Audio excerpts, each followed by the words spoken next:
Salutations à vous, très chers créateurs et créatrices du Nouveau Monde. Bien, aujourd'hui on va faire une vidéo sur le taux vibratoire. Alors il va y en avoir plusieurs. J'ai décidé de faire quelque chose d'assez précis, tout du moins en tout cas plus précis que ce que j'aurais fait en temps normal. Et là on va faire par plan. Donc on va commencer par le plan physique. Et dedans il y a le corps physique.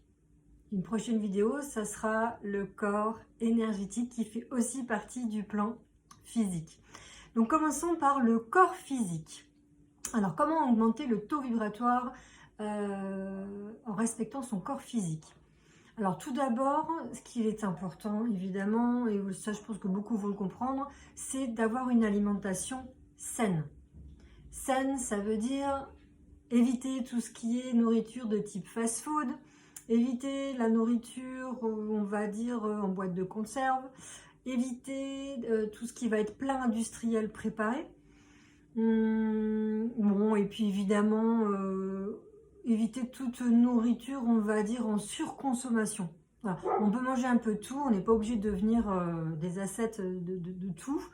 Mais par contre, en essayant de respecter, si vous voulez, les limites de votre corps, c'est-à-dire autant au niveau de l'alcool, évidemment, je vais pas vous, comment dire, je vais vous faire de leçons là-dessus, mais forcément tout ce qui va être drogue et alcool, bon la drogue c'est rédhibitoire, hein, c'est-à-dire que là le taux vibratoire direct, et l'alcool en surconsommation direct aussi. Donc là, dans ces cas-là, quand on boit beaucoup d'alcool et que on prend de la drogue, bah, on peut dire que le taux vibratoire descend tellement bas en fait qu'on se relie à tous les miasmes du bas astral, les entités, enfin etc. qui viennent vous coller parce que bah, vous êtes une bonne petite nourriture d'un être qui a encore pas compris pourquoi est-ce qu'il buvait et pourquoi est-ce qu'il se droguait. Bon bref, petite parenthèse à part. Alors, donc, ensuite, on va avoir l'eau.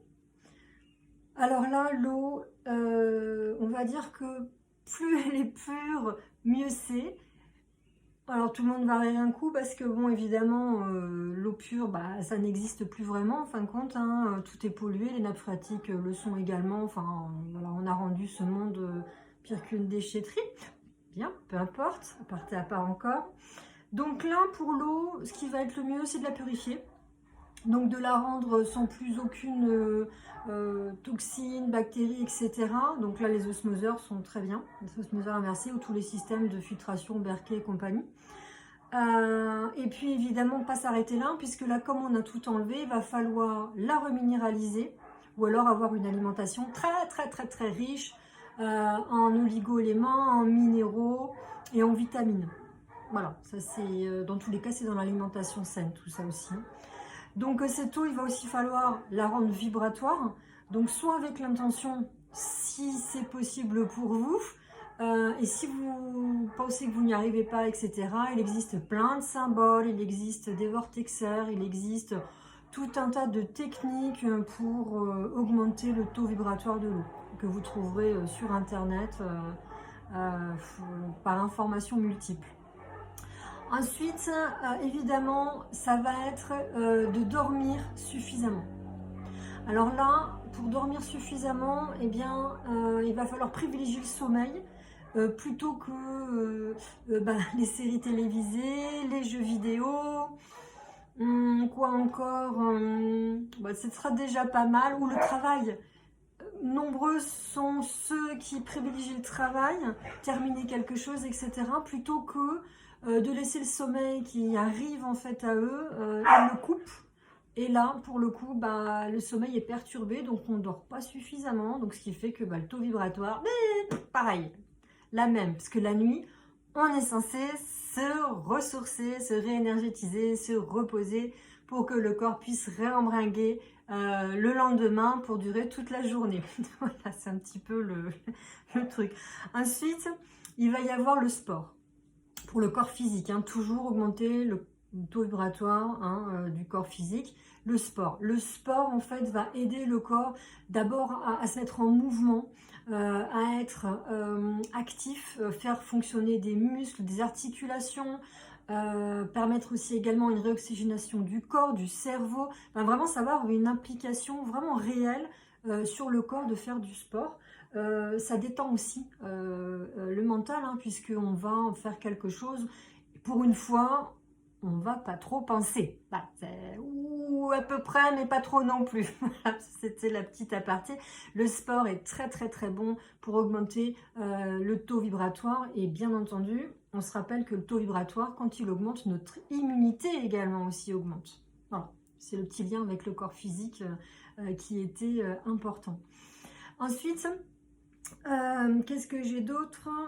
Oui, on va avoir tout ce qui va être comment dire, prise de conscience en fait du temps qu'on va accorder à son corps. C'est-à-dire que aller faire des massages, faire des instants de sauna, voilà, tout ce qui va être en réalité l'hygiène de vie. C'est tout ce qui est en rapport avec votre hygiène de vie, en fin de compte, l'augmentation du taux vibratoire du plan physique, de votre corps physique. Voilà. Et petit aparté aussi, dans le corps physique, on a aussi le thymus qui est sympathique aussi de stimuler. Alors le thymus c'est pareil, vous trouverez tout un tas d'infos dessus sur internet, mais le thymus, si vous voulez, c'est la glande qui va un petit peu générer le fonctionnement du corps en règle générale, et on peut aussi le stimuler, c'est-à-dire qu'on vient voyez, lui tapoter dessus quelques secondes, voyez, avec conscience qu'on est en train de stimuler le thymus, c'est-à-dire qu'on se dit je stimule mon thymus, et là en fait la glande va libérer des molécules chimiques, si vous voulez, qui vont être bénéfiques en fin de compte à votre corps. Voilà, je pense que j'ai à peu près tout dit. J'ai regardé ma feuille entre temps pour voir si ah si, une chose que j'ai oubliée, le respect des cycles. Pour le corps physique, c'est super important. Voilà, pour la femme, on va avoir les cycles lunaires, où là, il va y avoir des petites tensions électromagnétiques dans nos champs pour nous les femmes. Donc, en période de cycle lunaire, il faut vraiment faire attention à son corps, pour nous les femmes. Nos cycles, évidemment, menstruels également pour les femmes. Et puis, il va y avoir aussi tous les cycles des saisons, auxquels le corps est très, très, très sensible. Voilà, donc faire attention au changement de saison, préparer son corps, préparer sa psyché, voilà, ça c'est vraiment super important aussi pour augmenter le taux vibratoire. Voilà, j'espère que j'ai tout dit pour le corps physique, et à la prochaine vidéo, en fait, on restera sur le plan physique, mais ce coup-ci, on ira sur le corps énergétique. Voilà les amis, je vous embrasse bien fort, prenez soin de vous en ces temps qui vont être un peu compliqués.